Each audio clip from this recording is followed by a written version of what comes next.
দর্শক আমন্ত্রণ, যমুনা টেলিভিশন নিয়মিত আয়োজন 24 ঘন্টা। আপনাদের সঙ্গে আছে মাহফুজ বিশা। আপনারা জানেন গতকাল রাত থেকেই তোলপাড় করা ঘটনা। বাংলাদেশের প্রধানমন্ত্রীর উপদেষ্টা, যিনি পলিসি এবং তথ্য বিষয়ক দেখেন, তিনি সরকারি সফরে দিল্লি যাচ্ছিলেন। বিমানবন্দরে নামার পর তাকে হেনস্থার অভিযোগ এবং শেষ পর্যন্ত তিনি দিল্লিতে প্রবেশ না করেই ফেরত এসছেন। সেই ঘটনা গড়িয়েছে বহুদূর। ঢাকার ভারপ্রাপ্ত হাইকমিশনারকে তলব করে তার আনুষ্ঠানিক প্রতিবাদ জানিয়েছে পররাষ্ট্র মন্ত্রণালয়। এই ঘটনায় ঢাকা দিল্লি সম্পর্ক নতুন করে টানাপোড়েনে পড়ল কিনা, এর পেছনে বা নেপথ্যে কি কাজ করছে, চলমান পুশিনের সঙ্গে এসব ঘটনার সম্পর্ক রয়েছে কিনা, এসব নিয়ে কথা বলবো আমরা। সেই সঙ্গে সমসাময়িক পরিস্থিতি নিয়ে সুযোগ পেয়ে কথা বলতে চাই। আলোচনার জন্য আমার সঙ্গে আছেন বাংলাদেশের পররাষ্ট্র মন্ত্রণালয়ের সাবেক সচিব এবং রাষ্ট্রদূত কামরুল হাসান, অ্যাম্বাসেডর কামরুল হাসান, স্বাগত আপনাকে। আমাদের সঙ্গে আছেন সরকার দলীয় সংসদ সদস্য আজিজুল বারী হেলাল, যিনি খুলনা 4 থেকে নির্বাচিত এবং বিএনপির তথ্য বিষয়ক সম্পাদকও বটে। আজিজুল বারী হেলাল, আপনাকেও স্বাগত। এবং আছেন জামাতে ইসলামী থেকে নির্বাচিত সংসদ সদস্য, যিনি গাজীপুর 4 থেকে নির্বাচিত, সালাউদ্দিন আইয়ুবী, এবং যিনি ইসলামী ছাত্র শিবিরের সাবেক সভাপতি, সালাউদ্দিন আইয়ুবী, আপনাকেও স্বাগত। অ্যাম্বাসেডর কামরুল হাসান, আপনাকে দিয়ে আলোচনা শুরু করতে চাই। উপদেষ্টা প্রতিমন্ত্রী পদমর্যাদার তিনি জিও নিয়ে যাচ্ছিলেন।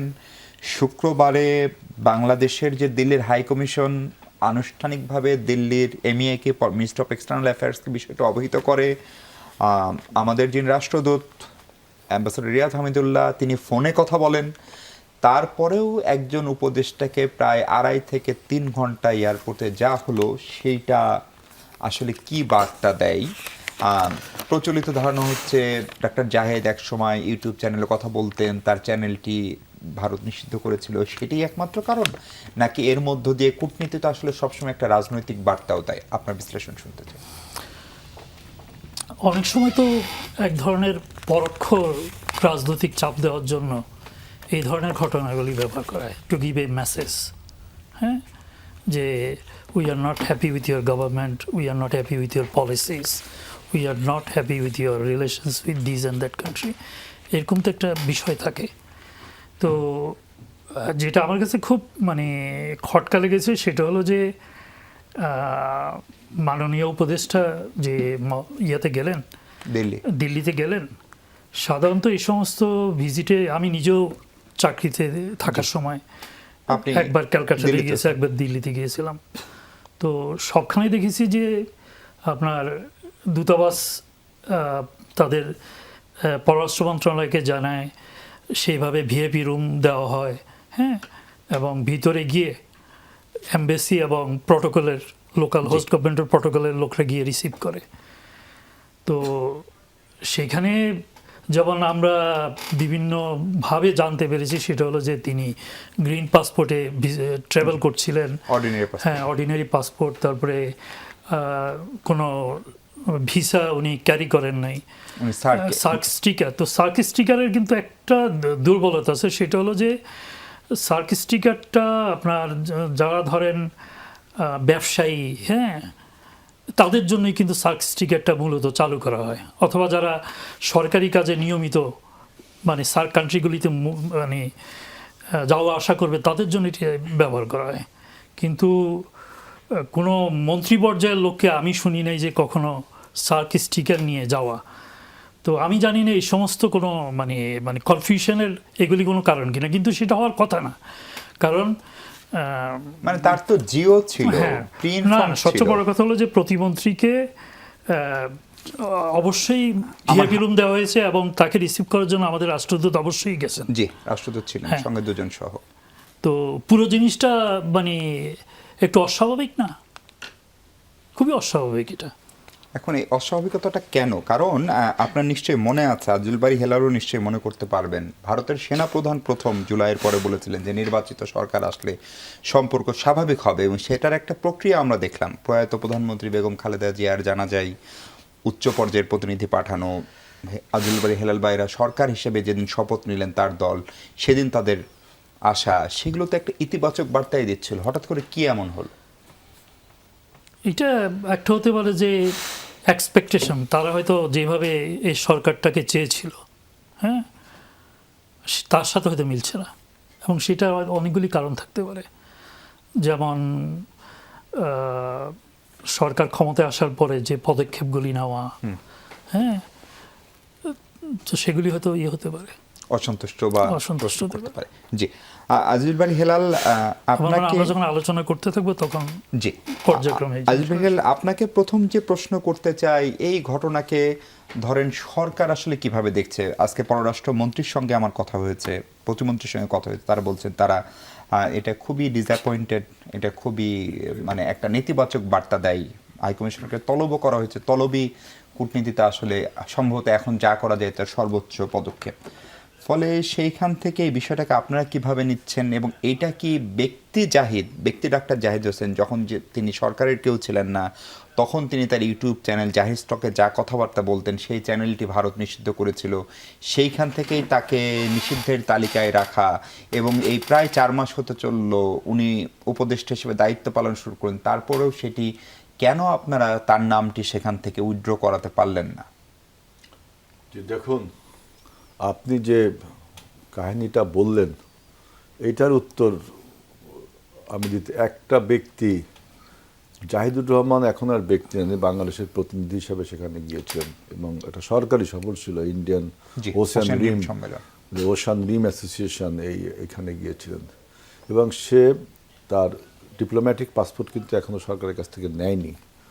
ডিপ্লোম্যাটিক পাসপোর্ট যদি নিত তাহলে কিন্তু ওই যে সবুজ পাসপোর্টটা ডিঅ্যাক্টিভেটেড হয়ে যেত। তাহলে প্রমাণ পাওয়া যাচ্ছে যে ডক্টর জাহিদুর রহমান তিনি ডিপ্লোম্যাটিক পাসপোর্ট এখনো পাননি বা নেননি। আমিও তো ডিপ্লোম্যাটিক পাসপোর্ট সেদিন নিলাম, কিন্তু সবুজ পাসপোর্টটা সে এখন ব্যবহার করছে, বৈধ পাসপোর্ট। সেখানে সে সার্কের স্টিকার লাগিয়েছে, সার্কের স্টিকার দিয়ে ভিসা, এটা 92-তে সম্ভবত কার্যকর হয়েছিল, এবং আপনার সব লোক কিন্তু এই ভিসাটা যারা সার্কের ট্যুরিস্টরা পায় না, এটা বিশেষ ব্যক্তিরা পায়। জাহিদুর রহমান বিশেষ ব্যক্তি, বাংলাদেশের প্রতিমন্ত্রী, তিনি উপদেষ্টা সরকারের। এখন তাকে ইমিগ্রেশন, আমাদের হাই কমিশনার, দিল্লিস্থ হাই কমিশনার তাকে কিন্তু বোর্ডিং ব্রিজে রিসেপশন করেছে, ইমিগ্রেশনে অযথা জটিলতা করলো। তখন আমি এটাকে দুইভাবে বিশ্লেষণ করবো, যে একটা হলো যে আমরা যে ওখান থেকে ফিরে আসলাম, পরে যেহেতু ওকে 2 ঘন্টা পরে যেতে অনুমতি দিল, যেটা হলো যে আমাদের যে পররাষ্ট্রনীতি, যে বাংলাদেশ ফার্স্ট, এইটা আমরা শো করলাম। তুমি আমার একজন উচ্চপদস্থ সরকারি কর্মকর্তাকে তুমি হেনস্থা করবা দিল্লি এয়ারপোর্টে বৈধ কাগজপত্র থাকা সত্ত্বেও, যাওয়ার কোনো প্রয়োজন নেই। অর্থাৎ বাংলাদেশ ফার্স্ট যে ফরেন পলিসি, এটা কিন্তু আমরা প্রতিষ্ঠিত করলাম। এখন আরেকটা বক্তব্য এখানে আছে, যে দেখবেন যে কিছুদিন আগে আমাদের এই ইন্ডিয়ান যে হাই কমিশনার, তিনি বলেছিলেন যে ইন্ডিয়া বাংলাদেশের মানুষ কেন এক হয়ে যায় না। আমাদের তথ্যমন্ত্রী একটা ভালো জবাব দিয়েছেন, আমরা তার তো সার্কের সব লোকে এক হয়ে যেতে পারি। এই যে সার্ককে অ্যাক্টিভেট করার জন্য, সার্ককে ভাইব্রেন্ট করবার জন্য বাংলাদেশ সরকারের বা বাংলাদেশের বিশেষ করে বিএনপির এটা অনেক দিনের একটা প্রচেষ্টা। সার্কের স্বপ্নদ্রষ্টা আমাদের নেতা শহীদ প্রেসিডেন্ট জিয়াউর রহমানই ছিলেন। এখন এই সার্ককে কিন্তু কোনোভাবেই কার্যকর করা যায় না।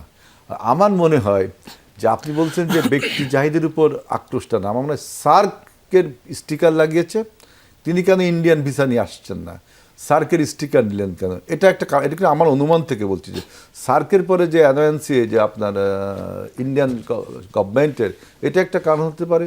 আরেকটা হলো যে আপনি বাংলাদেশ ছোট রাষ্ট্র মনে করেছেন, দুর্বল রাষ্ট্র মনে করেছেন, একটা মন্ত্রীকে আপনি ওইখানে একটা হেনস্থার মধ্যে ফেললেন।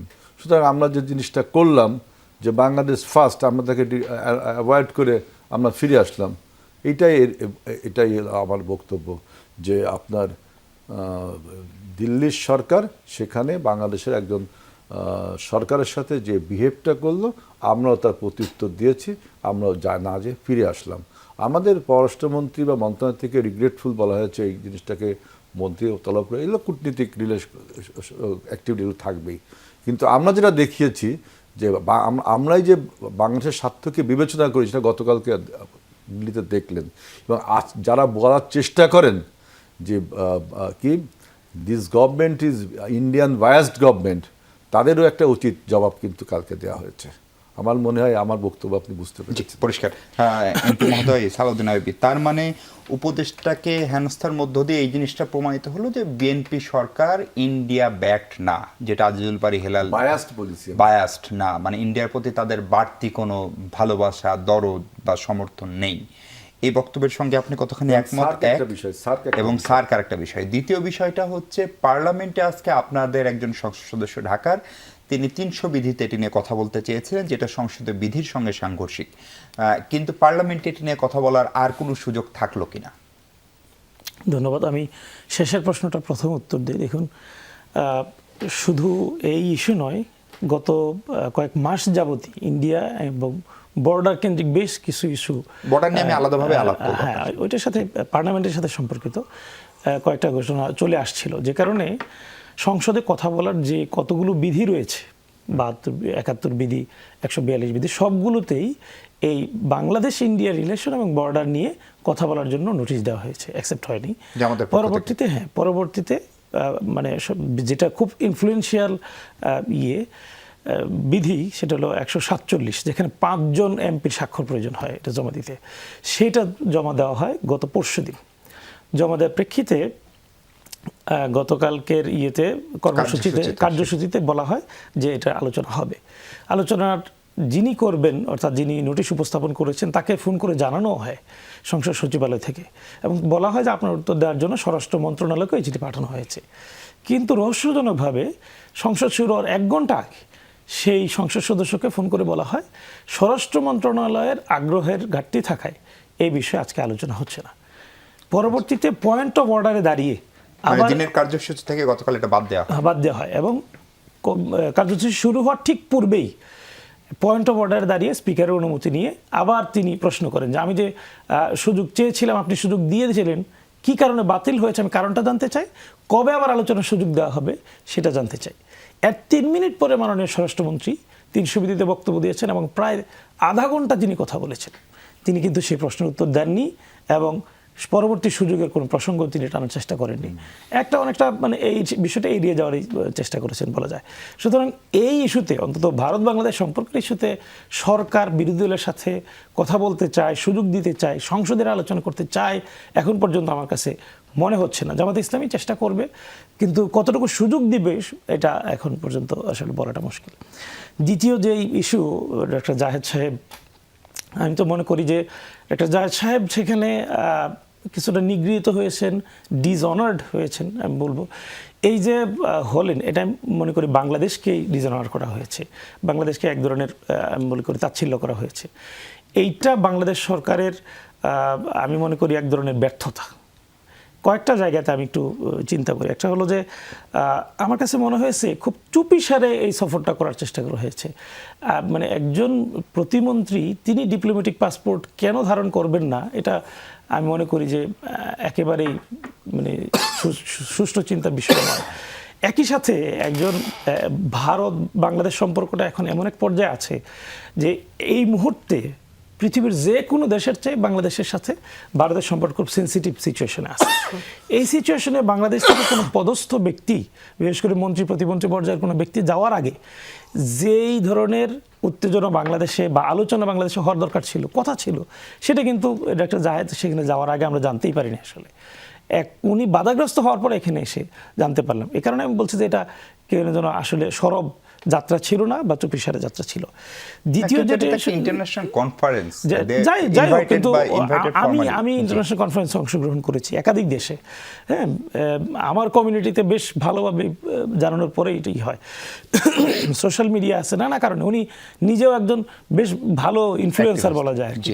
সুতরাং ওনার প্রত্যেকটা ইস্যুতে খুব সরব অবস্থান থাকে সবসময়। সেই দিক বিবেচনায় একটা জায়েদ সাহেব এই ইস্যুতে একেবারেই সরব ছিলেন না। দ্বিতীয় যেটা, যেই ইস্যুতে তাকে এখানে ওনাকে সেখানে যাইতে হয়েছে, সেটা হলো যে ইন্টারন্যাশনাল ইন্ডিয়ান ওশেন অ্যাসোসিয়েশনের যে ইয়েতে, এই ইন্ডিয়ান ওশেন অ্যাসোসিয়েশনের যে কাজগুলো, এই ক্রাইটেরিয়াগুলো, মানে তাদের কাজের যে ক্রাইটেরিয়াগুলো, এগুলো একটু দেখার চেষ্টা করলাম। সেই ইস্যুতে ডাক্তার জায়েদ সাহেবের কন্ট্রিবিউট করা বা সেখান থেকে কিছু করার কোনো কতটুকু সুযোগ উনার ছিল আমার কাছে মনে হয় না। উনাকে কেন এইটার জন্য বাছাই করা হলো, তিনি কেন সেখানে গেলেন? এটা আমার কাছে মনে হয় যে রাইট পারসন সিলেকশন সেখানে হয়নি। এটার সাথে সম্পর্কিত হলো যে ইস্যুটা আপনি বলেছেন যে আমাদের ভাই কিন্তু এই প্রসঙ্গটা এড়িয়ে গেছেন, যে ইউটিউব জনিত একটা সমস্যা ইন্ডিয়ার সাথে ওনার পার্সোনাল বলতে পারেন একটা ইয়ে ছিল, যে একটা ইয়ে ছিল, প্রতিবন্ধকতা ছিল। সেটা ওনাকে বাছাই করার সময় তো অবশ্যই বিবেচনা করা দরকার ছিল, যে যেহেতু তার ইউটিউবটা সেখানে কোনো কারণে নিষিদ্ধ অবস্থায় আছে, ব্যান্ড আছে, সুতরাং তার উপর এটার একটা ইম্প্যাক্ট পড়তেই পারে, খুব স্বাভাবিক। সুতরাং পররাষ্ট্র মন্ত্রণালয় আমি মনে করি এখানে দূরদর্শিতার পরিচয় দিতে পারেনি, ফারসাইটনেস যেটা থাকা দরকার সেটা আমি চিন্তা করতে পারিনি। চতুর্থত এই ইস্যুটা আমি বলবো, দেখেন বাংলাদেশের এই মুহূর্তে মানে যে পররাষ্ট্র মন্ত্রণালয় সম্পর্কিত যে কার্যগুলো করা দরকার, কোনো ইস্যুতেই পররাষ্ট্রমন্ত্রী কিন্তু ভালোভাবে পারফর্ম করতে পারছেন বলে গেছে আমার কাছে মনে হয় না। পুশিন বলেন, সীমান্ত হত্যা বলেন, এই কূটনৈতিক আজকে যে শিষ্টাচার বহির্ভূত কাজ হয়েছে এই কাজে বলেন, পররাষ্ট্রমন্ত্রী আসলে মুখ্যভাবে ভূমিকা পররাষ্ট্র মন্ত্রণালয় সম্পর্কে ইস্যুতে, পররাষ্ট্র ইস্যুতে খুব ভালো পারফরমেন্স করতে পারেনি। এটা ওনার অন্য কেন্দ্রিক ব্যস্ততা, বিশেষ করে তিনি সাধারণ পরিষদের সভাপতি হয়েছেন, এই ব্যস্ততার কারণে হতে পারে অথবা অন্য কোনো কারণে হতে পারে। আর সর্বশেষ বলতে চাই, ডক্টর খলিলুর রহমান আসলে খুবই রহস্যজনক একজন ব্যক্তি। তিনি তার আখের প্রায়োরিটি দেন, তিনি যে কাজে থাকেন সেই কাজ অথবা তিনি যাদের দ্বারা পরিচালিত হওয়ার কথা সেই জায়গায় ওনার কাজ থাকে না, উনি ওনার কাজটাকে একটা সময় আপনারা তার পক্ষে ছিলেন, আমি শেষ করি, ওনার কাজটাকে প্রায়োরিটি দেন, উনি ওনার আখের ঠিকই গুছিয়ে নেন যেভাবে হোক। জি, আমি একটা বিরতি নেই। অ্যাম্বাসেডর কামরুল হাসান, আমরা যখন কথা বলছি তখনও কুড়িগ্রাম সীমান্তে 30 ঘন্টা ধরে শূন্য রেখায় 6 জন পতাকা বৈঠক হয়েছে, সেখানেও কোনো সমাধান হয়নি। তার মানে এই পুশিনের ঘটনার আমরা যদি ইতিহাসটা দেখি 2003-04, তারপরে বড় মাত্রার পুশিন আবার এই সময়টাই হলো। ফলে এগুলো কেন হয়, এবং এটা আপনি নিজে সচিব হিসেবেও কাজ করেছেন, বাইলেটারাল দেখেছেন, এটা দীর্ঘদিন আমাদের এজেন্ডাতেই ছিল না, মানে ঢাকা দিল্লি সফর, হঠাৎ করে সেটা কেন আসলো? মানে এটা কি কোনো অস্বস্তি থেকে, নাকি এটা আমরা কোনো দিকে ঝুঁকে যাচ্ছি, নাকি এটা প্রধানমন্ত্রীর চীন সফর হচ্ছে সেটাকে কেন্দ্র করে, বা এটা আসলে কেন হচ্ছে, এবং এইটা ঢাকা দিল্লি সম্পর্কে নতুন একটা টানাপোড়েন তৈরি করছে কিনা এই পুশিনের নেপথ্যে, সেটা বুঝতে চাই। দর্শক, তার আগে ছোট্ট একটা বিরতি নিই, ফিরছে একটু পরে। দর্শক, বিরতির পর স্বাগত আরেকবার। আমরা কথা বলছি সমসাময়িক ঢাকা দিল্লি সম্পর্ক নিয়ে। এই যে সীমান্তে পুশিন, অ্যাম্বাসেডর কামরুল, তার নেপথ্যের কাহিনী কি, এবং সব সময় পুশিন হয় না, হঠাৎ করে কেন দিল্লি আমাদেরকে তারা দাবি করে 2800 বা 3000 জনের একটা তালিকা দিয়েছে, সেটি কেন ভেরিফিকেশন করতে বলছে, এবং বিজিবি বিএসএফ সম্মেলনের পরেও আমরা 2 ধরনের বিবৃতি দেখলাম। তাতে একটা বিষয় স্পষ্ট, 2800 জনের বেশি তারা পুশিন করেছে, এটা আমরা স্বীকার করছি। এর বাইরে রোহিঙ্গা যা আছে তাদেরকেও বাংলাদেশে ঠেলে দেওয়া হচ্ছে। এই সব ঘটনা আসলে নেপথ্যের কারণ কি? আমি প্রথমে পুশিনের ব্যাপারটাতে বলছি, এটা একটা অবৈধ প্রক্রিয়া। সাধারণত আপনি যদি মানে ইন্টারন্যাশনালি যেটা স্বীকৃত পদ্ধতি, সেটা হলো আপনি যদি কাউকে অবৈধ মনে করেন, সে দেশে অবৈধভাবে বসবাসকারী, আপনি তাকে প্রথমে আটক করে ডিটেনশন সেন্টারে নিয়ে যাবেন, এবং আপনি যদি মনে করেন যে সেই পার্টিকুলার দেশের নাগরিক হতে পারে, আপনি তখন সেই দেশের দূতাবাসের সাথে যোগাযোগ করবেন, দূতাবাসকে তার বায়োমেট্রিক্স দিবেন, অথবা তার কাছে যদি পাসপোর্ট থাকে পাসপোর্টের নমুনা দিবেন। তখন সেটা ভেরিফাই করার পর যদি সব কিছু মিলে যায়, বায়োমেট্রিক্সে যদি মিলে, অথবা যদি আপনার ইয়াতে মিলে, এটা কি বলে যে পাসপোর্ট যেটা তার কাছে পাওয়া ওইটা যদি মিলে, তখন যে দেশের নাগরিক সেই দেশে এটা চলে যায়। হ্যাঁ, তো ভারত যে ইয়েটা করছে, এটা কি বলে যে পুশিন করছে, এটা সম্পূর্ণ অবৈধ। এবং এই জিনিসগুলি তখনই হয় যখন বাংলাদেশের উপর এক ধরনের রাজনৈতিক চাপ প্রয়োগ করা তাদের ইচ্ছা হয়, অথবা ভারতের কোনো স্থানীয় নির্বাচন অথবা জাতীয় নির্বাচনকে সামনে রেখে সেখানে তো এক ধরনের পোলারাইজেশন হয়। যেমন বিজেপি লিডারশিপের একটা ধারণা হয়ে গেছে, তারা যদি 30 থেকে 35% মতো হিন্দু ভোটকে পোলারাইজ করতে পারে, তাহলে তারা লোকসভায় জিতে যাবে। হ্যাঁ, আবার কিছু কিছু প্রভিন্স আছে যেখানে তারা মনে করে একই ফর্মুলা। ওয়েস্ট বেঙ্গলে হয়তো সম্ভব না, ওয়েস্ট বেঙ্গলে 45 থেকে 55% মতো আপনার ভোট লাগে, পপুলার ভোট লাগে জিতার জন্য। তো ওইগুলি কিন্তু কারণ, মানে ইন্ডিয়ার পুশিনের পিছনে কিন্তু সবসময় ওইটাই কারণ হিসাবে থাকে। আচ্ছা, তো এই জায়গায় তাহলে রাজনৈতিক কারণ, পুশিন কমপ্লিটলি রাজনৈতিক। কিন্তু এখনই কেন করবে? ধরেন এতদিন তিস্তা চুক্তি আমরা করতে পারছিলাম না, ভারতের কেন্দ্রীয় সরকার বলছিল যে পশ্চিমবঙ্গে একটা তার দলের সরকার না। এখন যখন পশ্চিমবঙ্গে তার সরকার, তখন কোথায় একটা সমস্যার সমাধান হবে, বরং বিপরীতে আমি আর একটা নতুন সমস্যায় জর্জরিত হব। এইটা তো ধরেন দীর্ঘদিন ধরে আমাদেরকে চাপে রাখার জন্য এই কাজটা তারা করতো। ইভেন আপনার যখন মানে কি বলে যে শেখ হাসিনার নেতৃত্বে যে সরকার ছিল, তখনও দেখা যেত যে উনি যখন চায়না সফরের চিন্তা ভাবনা করছেন অথবা চায়নাতে সফরে যাচ্ছেন, তখনই দেখা যেত যে দেশে এক ধরনের অস্থিরতা হচ্ছে, হ্যাঁ, দাঙ্গা হচ্ছে, সীমান্তে গোলাগুলি বেড়ে গেছে, পুশিন হচ্ছে। তো এটা একটা মানে প্রেশারের টেকনিক হিসেবে আপনি ধরতে পারেন। জি, কিন্তু তার মানে মানে সৎ প্রতিবেশী বা আমরা যে বাংলাদেশ ফার্স্ট বলছি, বা সমতা, ন্যায্যতা এবং আস্থার যে সম্পর্ক, সেটা এটা যেটা হচ্ছে, এটা কি কেবল শুভেন্দু সাহেবের ডিসিশন, মানে রাজ্য সরকারের ডিসিশন বা আসামের রাজ্য সরকারের সিদ্ধান্ত, নাকি এটা নরেন্দ্র মোদী সরকারেরও একটা সমর্থন বা সরকারটা সিদ্ধান্ত? হলো বিজেপির, জি, হ্যাঁ, তো কেন্দ্রীয় বিজেপি সরকার, হ্যাঁ, তো প্রাদেশিক সরকার তাও আবার একই দলের, কেন্দ্রীয় সিদ্ধান্তের বাইরে তো তাদের পক্ষে কিছু করা সম্ভব না। সবচেয়ে বড় কথা হলো যে বিএসএফ কিন্তু প্রভিন্সিয়াল গভর্নমেন্টের আন্ডারে না, এটা হলো কেন্দ্রীয় সরকারের একটা প্রতিষ্ঠান। কাজে তারা যেটা করে থাকে সেটা কেন্দ্রীয় সরকারের সুনির্দিষ্ট গাইডলাইনের ভিত্তিতে তারা করছে। এখানের মধ্যে কোনো মানে ভিন্ন কোনো ধারণা পোষণ করার কোনো সুযোগ নেই। জি, আজিজুল বারী হেলাল, তাহলে এই যে পুশিন অব্যাহত আছে, খানিকটা কমলো বিজেপি বিএসএফ সম্মেলনের সময়, এবং এই বিষয়টাকে আমরা কি এই বিজেপি বিএসএফ কূটনৈতিক যে প্রচেষ্টা, পররাষ্ট্র মন্ত্রণালয় সেটা দিয়ে সমাধান করবো না? এটার জন্য কোনো রাজনৈতিক উদ্যোগও জরুরি। অনেক সময় একটা শীর্ষ সফর অনেক সংকটের সমাধান করে। ফলে প্রধানমন্ত্রী মালয়েশিয়া যাচ্ছেন, চীন যাচ্ছেন, মানে এই সফরটা ভারত হলে, বা তারপরে হয়তো উনি ভারতও যাবেন আমরা ধারণা করছি, তখন কি এটার সমাধানের রাস্তা আমরা দেখতে পারি?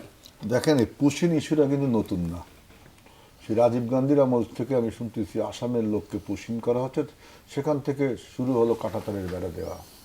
কাঁটাতারের বেড়ার গল্পের সাথে কিন্তু পুশিনের গল্প জড়িত, আন্তঃসম্পর্ক আছে।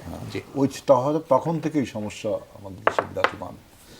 এইবারের সরকার যেটা দেখিয়েছে যে মেরুদণ্ড সোজা করে কিভাবে দাঁড়াতে হয়, যে আজকেও প্রায় 10টার মতো পুশিন প্রতিহত করা হয়েছে, এর আগের দিন আরও 10টা প্রতিহত করা হয়েছে, এরকম অনেকগুলো পুশিন প্রতিহত করা হয়েছে। আমরা বারবার বৈঠকের কথা বলছি এবং তাদের পরিচয় শনাক্ত করার কথা বলছি, কিন্তু সেই ভারত আমাদের এই বৈঠকগুলোকে, আমাদের এই বক্তব্যগুলোকে গ্রাহ্য করছে না। তার মানে আপনি মেরুদণ্ডটা যতক্ষণ আপনি সোজা করে দাঁড়াবেন ততক্ষণ না পর্যন্ত কিন্তু এটা সমাধান হবে না।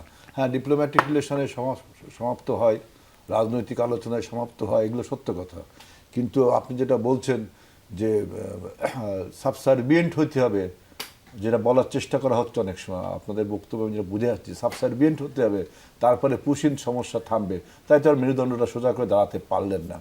সুতরাং এই যে মানে সাবসার্ভিয়েন্ট হতে হবে, এই বক্তব্য কারা দিচ্ছে? আপনাদের বক্তব্যে যেটা মনে হচ্ছে যে আমরা চীনের দিকে ঝুঁকে যাচ্ছি, আমরা চীনমুখী পূর্বনীতি লোকিস্ট পলিসির দিকে যাচ্ছি, এই জন্য ভারত আমাদেরকে এই সমস্ত করছে। যেমন ওই সারাউদ্দিন আইবি বলছে যে ভারত ঠিক করে দেবে রাইট পার্সনটাকে, কেন আমরা জাহিদকে পাঠালাম? ভারত ঠিক করে দেবে, বলছে সরকার ঠিক করবে, আমাদের সরকার। না, ও বলছে যে Zahid is not the right person to go there. উনি আমি যতটা ওনার কথা বুঝেছি সেটা উনি বলেছেন যে মানে জাহিদ সাহেবের যে পোর্টফোলিও, তার সঙ্গে পোর্টফোলিও, তাতে ওনার এই আয়োরা সম্মেলনে যাওয়ার কথা না। কেন? ওনার মানে একজন সরকারের উপদেষ্টা এক্সপার্টিজের কথা বলছেন, সেই এক্সপার্টিজে আমরা ঠিক করব। আপনারা ঠিক করবেন, ধরেন আপনার মেরিটাইম সচিব আছে, আপনার নৌ পরিবহন মন্ত্রী আছে, আমি আপনি আলোচনা করতে পারি যে আমরা জাহিদকে না পাঠাই, তাকে পাঠাবো, কিন্তু তারা এই জন্য বন্ধ করে দেবে আমাদের সেটা সম্ভবত কেউই বলেনি। আমি বলছি ওর কথাই, না ওর কথাই বলা হচ্ছে যে জাহিদ একজন, মনে করেন সে এক্সপার্টিস, আমাদের আলোচনা, আমি আপনি আলোচনা করি, মানে জাহিদ যদি চরম অযোগ্য হয় সেই সিদ্ধান্ত বাংলাদেশ সরকার, উনি সেটা ভারত ডিসিশন নেওয়া কেউ না, এটা আমি বলছি, এটা তো সেটার সাথে সবাই একমত। না, ও তো একমত হচ্ছে না। আমি তো সেটাই এই ইস্যুটাকে বলছি, বাংলাদেশ সরকারের ডিসিশন নেওয়ার ক্ষেত্রে সুযোগ ছিল। তারপর দেখেন আপনি বলছেন যে ও বলছে যে আমাদের পররাষ্ট্রমন্ত্রীর কথা, তাই না? আমাদের পররাষ্ট্রমন্ত্রীর কথা না বলে আপনি পররাষ্ট্র মন্ত্রণালয়ের কথা বলেন। আমাদের পররাষ্ট্র মন্ত্রণালয়, আমাদের যে ফরেন উইন্ডো বা উইং, এটা যে একটা ইন্টারন্যাশনাল এক্সপোজার পেল, তৃতীয়বারের মতো বাংলাদেশ আপনার এই এরা বিশ্ব মঞ্চে নেতৃত্ব দিচ্ছে। জিয়াউর রহমানের সময় আমরা নিরাপত্তা পরিষদের মেম্বার হয়েছিলাম, এরপরে হুমায়ুন রশিদ চৌধুরী একবার হয়েছিল, এবার খলিলুর রহমান। এইসব এক্সপোজার কিন্তু আপনি ছোটো করে দেখতে পান না, অর্থাৎ আমাদের মন্ত্রণালয়ের একটা ক্রেডিট আপনাকে দিতেই হবে, তাই না? এবারে আমরা United Nations General Assembly member, Cyprus ইউরোপীয় ভুক্ত একটা দেশকে পরাজিত করে, এখানে কূটনৈতিক একটা আমাদের জয় জয়কার না। সুতরাং আপনি আমাদের পররাষ্ট্র মন্ত্রণালয়কে কোনোভাবেই আপনি আন্ডারমাইন করতে পারেন না। আমরা এখন পর্যন্ত আমাদের পররাষ্ট্র মন্ত্রণালয় ভাইব্রেন্টলি কাজ করছে।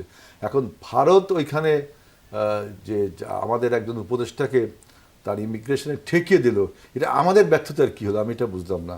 আমরা যদি তারপরেও হাত পা ধরে বা কোনো রকমে ঢুকে যেতাম, তাহলে আপনাদের ব্যর্থতা বলতেন।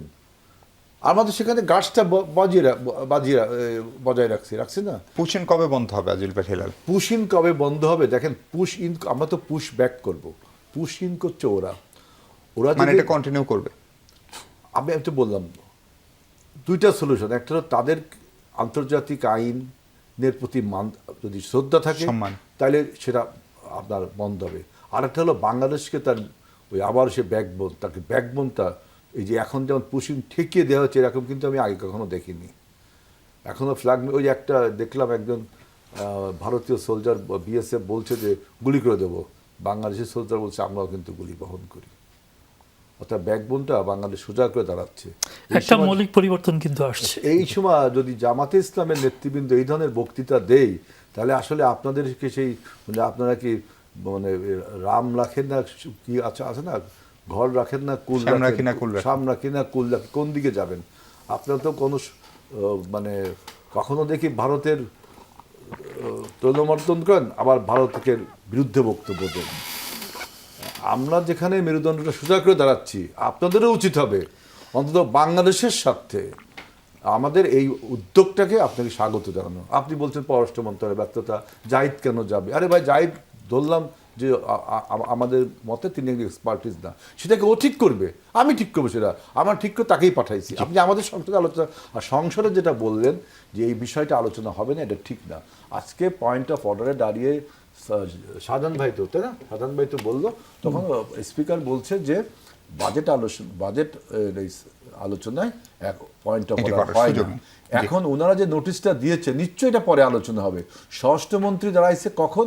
যখন স্বরাষ্ট্রমন্ত্রীর যে প্রস্তাবিত বাজেটের কাটতি বাজেট নিয়ে আলোচনা বাজেট নিয়ে, তখন তিনি আলোচনা করছে যে আপনার ওই যে দুর্নীতি দমন কমিশনে উনি কনস্ট্রাক্টটা কিভাবে হবে, আপনারা এই যে অনেক কথা বলেছেন সেটাকে উনি ব্যাখ্যা দিচ্ছেন। সালাউদ্দিন আইয়ুব, ধরেন পুশিন হচ্ছে, সেখানে বাংলাদেশ মেনে নিচ্ছে না, অথবা বিজিবি বিএসএফ এর সঙ্গে চোখে চোখ রেখে কথা বলছে, সীমান্তের শূন্য রেখায় মানুষ বসে থাকছে এবং রাতের আধারে ইলেকট্রিসিটি বন্ধ করে অনেকে আবার ভারত তাদেরকে নিয়েও নিয়েছে। ফলে এই ঘটনাগুলা, বিশেষ করে এই ইস্যুগুলোতে কেন বিরোধ?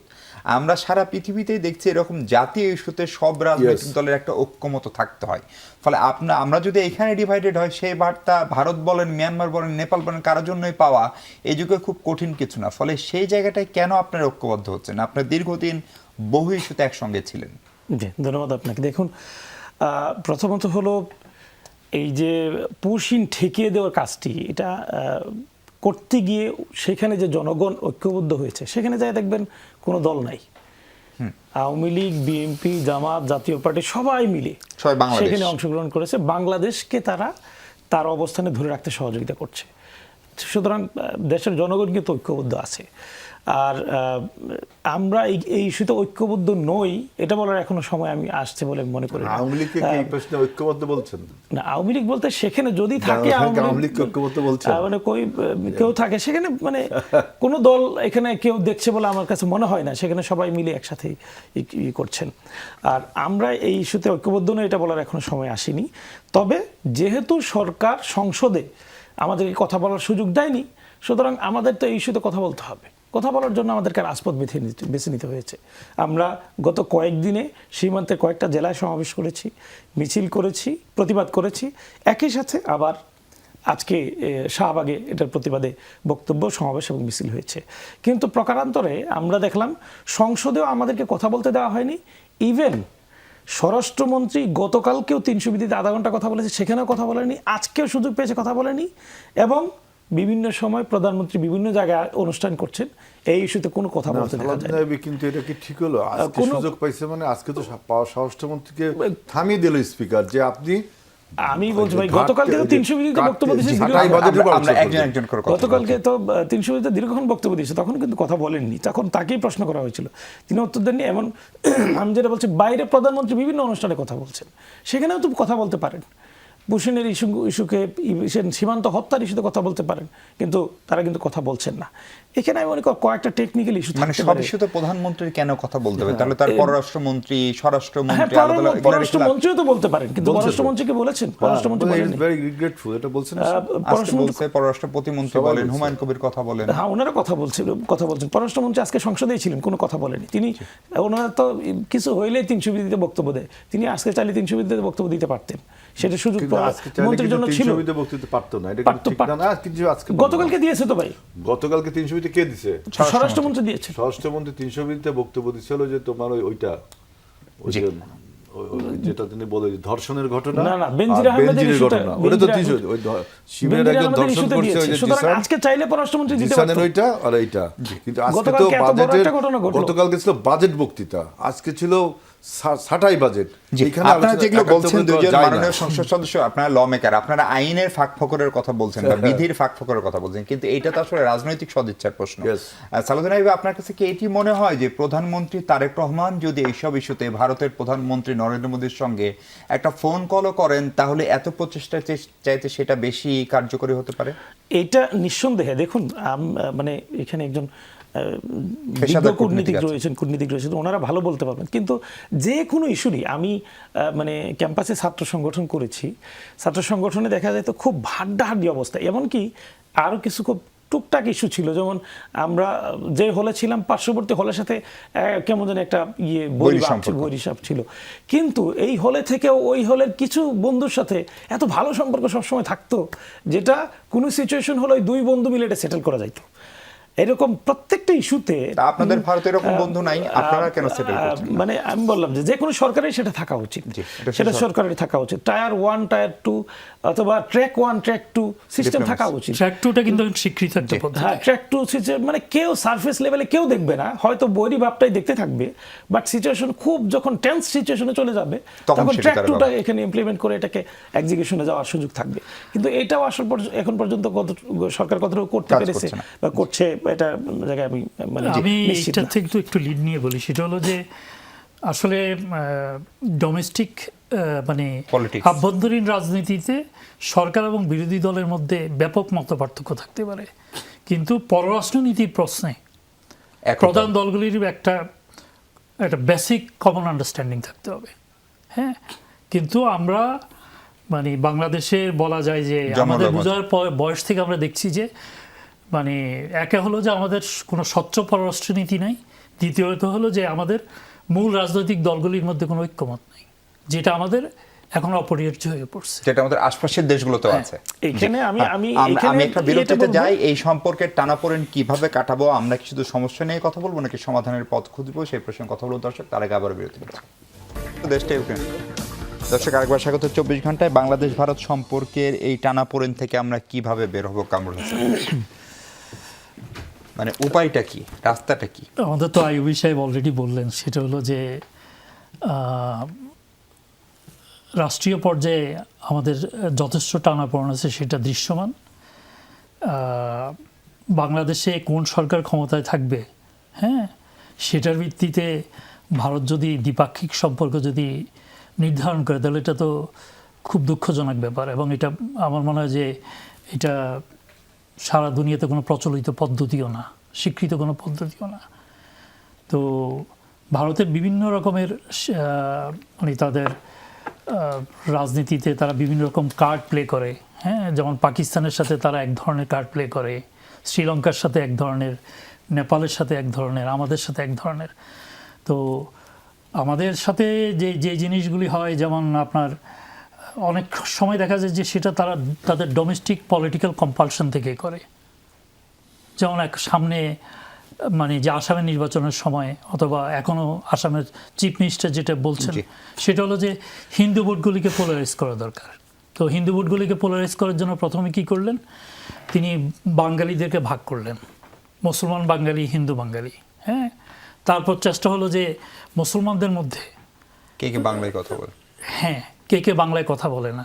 আসামিদের মধ্যে কিন্তু মুসলমানদের মধ্যে একটা অংশ আছে তারা আসাম ভাষায় কথা বলে। হ্যাঁ, তো এবং সেখানে দেখা গেছে যে মানে এইবারের নির্বাচনটাও যদি দেখেন আসামের, সেখানে দেখা গেল যে হেমন্ত মুখোপাধ্যায় তিনি বারবার বললেন যে ইয়া করা। প্রথমে উনি নিয়ে আসলেন এই যে আপনার যেটাকে আমরা বলি যে রেকর্ড যেটা আর কি, হ্যাঁ সেখানে নাগরিকত্ব রেকর্ড, সেটা করে অজস্র ভোটারকে আপনার ইয়ে করে দিলেন, বাতিল করে দিলেন। তারপর আপনি ওয়েস্ট বেঙ্গলের নির্বাচনের কথা আসেন, যেখানে অন্যান্য স্টেটে হ্যাঁ এই আইনটা প্রয়োগ করা হয়েছে প্রায় মানে কার্যকারিতা শুরু হয় 2 বছর আগে, সেখানে ওয়েস্ট বেঙ্গলে নির্বাচনের ঠিক 2 মাস আগে। এবং যেই আপনার ফাইনালি যে 29 না 30 লাখ লোককে আটকানো হলো, তাদের যে মানে আদালতে যাওয়ার মতো কোনো সময় ছিল না।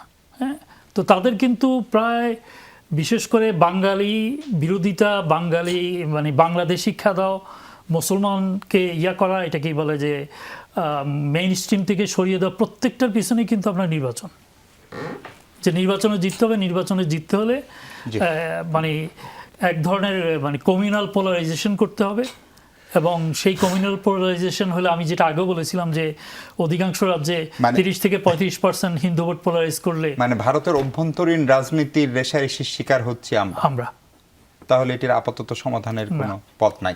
জি, আমরা আরেকটা সামনের লোকসভা নির্বাচন পর্যন্ত এভাবে চলতে হবে। সালাউদ্দিন ভাই, আরেকটা বিষয় নিয়ে সংসদে বেশ উত্তপ্ত আলোচনা হয়েছে, সেটি হচ্ছে সরকারের একজন প্রতিমন্ত্রী, স্থানীয় সরকার প্রতিমন্ত্রী, তিনি তার 2 সন্তানের নামে নামকরণের একটা অভিযোগ উঠেছে। যদিও তিনি যে ব্যাখ্যা দিয়েছেন সেটা গণশুনানি করে সীমান্ত এবং দিগন্ত এই নামে বাংলাদেশের আর অনেক জায়গায় উনি বলেছেন সীমান্ত ব্যাংক তো তার ব্যাংক না, দিগন্ত যে টাওয়ার গুলশানে সেটা তার টাওয়ার না। ফলে এটা নিয়ে আপনার একজন কলিগ শফিকুল ইসলাম মাসুদ এমপি তিনি প্রশ্ন তুলেছেন। ফলে এই নামকরণটা তো কাকতালীয় হতে পারে, ফলে দিগন্ত, সীমান্ত এগুলো তো খুবই কমন নাম, এগুলো নিয়ে আপনাদের আপত্তি কেন? দেখুন, যখন কেউ দায়িত্বশীল হয় তখন তাকে খুবই সতর্ক পথ চলতে হয়। কখনো তার নিজের কারণে তাকে প্রশংসিত হতে হয়, আবার কখনো অন্যের কারণেও তিনি প্রশংসিত হতে পারেন। ঠিক তেমনিভাবে কখনো তার নিজের কারণে তিনি নিন্দিত হতে পারেন, অন্যের কারণেও হতে পারেন। কোনো অন্যের কারণেই তিনি নিন্দিত না হন সে ব্যাপারে তাকেই সতর্ক থাকতে হয়, অন্য কেউ সতর্ক না থাকলেও।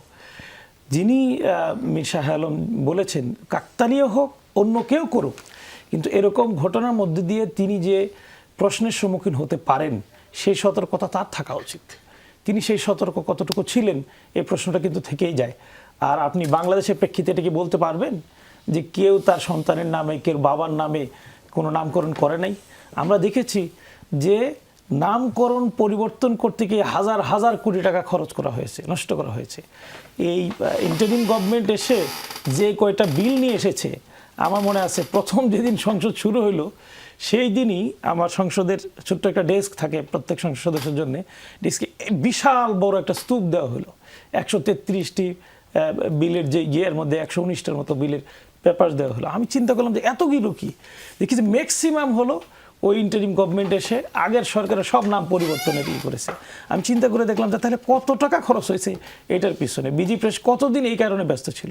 এইখানেই নয়, শুধু এই বিল পাশ হইলো তো এই সংক্রান্ত সংশ্লিষ্ট কর্তৃপক্ষের সকল পেপারসের নাম পরিবর্তন করতে হবে। নতুন ইউনিয়ন করে সেই নাম, আমি বললাম যে এই যে নাম কেন্দ্রিক রাজনীতি, নাম কেন্দ্রিক প্রীতি, নামকে ধরে রাখার জন্যে সরকারি বেসরকারি প্রতিষ্ঠানের নাম পরিবর্তন করে ফেলার চর্চা, এটা বাংলাদেশের রাজনীতিতে অতীতে ছিল, আছে, এখনো চলছে। সেই জায়গায় দেখেন সংসদেও কিন্তু মানে মানে এই আলোচনা পর্যন্ত গড়াইছে, কারণ হলো এই প্র্যাকটিসটা আছে। সুতরাং এই ব্যাপারে সংশ্লিষ্ট ব্যক্তিকে সতর্ক থাকাটাই বাঞ্ছনীয় ছিল। আজের বাড়ি হেলাল, ধরেন আমরা দেখতাম যে দলের প্রধান, সরকারের প্রধান বা তাদের পরিবারের সদস্যদের নামে নামকরণের একটা সংস্কৃতি বাংলাদেশে ছিল, এবং সেটা হয়তো গেল আওয়ামী লীগের সময় বাড়াবাড়ি রকমের হয়েছে। তাই বলে একজন এমপি বা একজন প্রতিমন্ত্রী তার এলাকার ইউনিয়নের নাম তার সন্তানের নামেই হবে এবং এই ঘটনা কাকতালীয় হতে হবে, এবং যেই প্রতিমন্ত্রীকে স্বরাষ্ট্রমন্ত্রী প্রধানমন্ত্রীর উপস্থিতিতে সবচেয়ে প্রভাবশালী প্রতিমন্ত্রী বলেন? দেখেন, আমি আজকে সংসদে শুনলাম শফিকুল ইসলাম মাসুদের বক্তব্যের পরিপ্রেক্ষিতে আমাদের স্থানীয় সরকার প্রতিমন্ত্রী এটার একটা ব্যাখ্যা দিলেন যে হ্যাপেন্স টু বলতে বলছে মিরাকেল বলছে, মানে তার সন্তানের নাম নাকি দিগন্ত এবং সীমান্ত। জি। এখন যে ইউনিয়ন দুটোর নাম করা হয়েছে তিনি তার ব্যাখ্যা দিয়েছিলেন একটা সীমান্তে কোনো সীমান্তে একটা ইউনিয়ন হবে। এইটা আমার কাছে খুব একটা গুরুত্বপূর্ণ বক্তব্য না। কারণ কি, আপনি দেখছেন যে বিএনপি এই যে বগুড়ায় তারেক রহমান না জিয়াউর রহমান নামে একটা কি যেন করছিল না, আমাদের প্রধানমন্ত্রী সেটা নিষেধ করে দিয়ে দিচ্ছেন না। সমর্থকদের একটা চাপ একটা উৎসাহ থাকে, কিন্তু প্রধানমন্ত্রী সেটা বন্ধ করেছেন। আমরা তো যে আন্তর্জাতিক বিমানবন্দর পরিবর্তন করতে পারতাম না, অথচ আমরা কি করেছি, এবং আমরা ক্ষমতায় আসার পরে কোনো নাম পরিবর্তন করেছি, কোনো কিছু করেছি। এখন একজন সংসদ সদস্য কাম মন্ত্রী, তেনার এটা একটা মিরাকেল একটা ঘটনা ঘটছে, তার ব্যাখ্যা তিনি দিয়েছেন, দেখেন এর পরে কি হয়। এটা এমন কোনো গুরুত্বপূর্ণ বিষয় না, এবং আমরা বিএনপি যে নাম পরিবর্তনের সংস্কৃতিতে বিশ্বাসী না, এটা গত 3 মাসেও দেখেছেন, এই তারেক রহমানের সরকার দেখেছেন, অতীতেও আপনারা দেখেছেন। বেগম খালেদা জিয়ার নামে কি আমরা এরকম জিয়া কোনো কিছু করেছি? তারেক রহমানের ওই যে প্রেসিডেন্ট জিয়াউর রহমানের নামে জিয়া আন্তর্জাতিক বিমানবন্দর, সে প্রথম থেকেই স্বীকৃত ছিল, চেঞ্জ করছে। এখন তো আমরা চেঞ্জ করতে পারতাম, কিন্তু আমাদের প্রধানমন্ত্রী কি বলেছেন যে হাজার কোটি টাকা খরচ হবে এই কাজটা করার জন্য। এই যে আমাদের চিন্তা ভাবনা, এটাকে আপনি অ্যাপ্রিসিয়েট করেন না কেন? আমরা নির্বাচনে বিজয়ের পর অনেক কিছু নাম পরিবর্তন করতে পারতাম, কোথাও তো আমরা কিছু করিনি। একজন সংসদ সদস্য বা প্রতিমন্ত্রী একটা তার সন্তানের নামের সাথে কোনো একটা ইউনিয়নের নাম মিলে গেছে, আপনার ধরে নিয়েছেন। তার আগের সরকারই তো বেশিরভাগ নাম পরিবর্তন করে গেছে। আমার সময় নেই, আমার একটা কথা বলা দরকার, একদম 30 সেকেন্ড। যে কামরুল হাসান ভাই যেটা বলছেন যে বাংলাদেশের কোনো পররাষ্ট্রনীতি নেই, এটা কিন্তু আমি প্রতিবাদ করলাম। এই কথাটা ঠিক না। স্বাধীনতার পর থেকেই পররাষ্ট্রনীতি তো আমাদের ছিলই, যে friends to all, malice two naan, the main philosophy. এখন হয়েছে সেটা বাংলাদেশ ফার্স্ট, এখন আমরা চেঞ্জ করলাম। কিন্তু আপনার ইকোনমিক ডিপ্লোমেসি হয়, ব্যালেন্সিং ডিপ্লোমেসি হয়, প্রয়োজনের খাতিরে ডিপ্লোমেসি হয়, তাই না? নেইবার কান্ট্রির সাথে বিভিন্ন রকম ডিপ্লোমেসি হয় না? এখন এর জন্য আপনি যদি বাধা ধরা নিয়ম, এটা কি সম্ভব? ইরান এবং আমেরিকা গতকালকে দেখলাম ওরা একটা ট্রিটি করছে যে পিচ হবে, তারপর কি মনে হয় আপনার পিচ চূড়ান্ত থাকবে? অনেক ধন্যবাদ। এই জন্যই বলছি বাংলাদেশের পররাষ্ট্রনীতি নেই, এই কথাটা কিন্তু পররাষ্ট্রনীতি আছে। জি, আপনার মতের প্রতি শ্রদ্ধা। আজিল বাড়ি হেলাল, ধন্যবাদ। সালাউদ্দিন আইয়ুবী, ধন্যবাদ। অ্যাম্বাসেডর কামরুল হাসান। দর্শক, এই ছিল আলোচনা। ভালো থাকুন সবাই, নিরাপদ।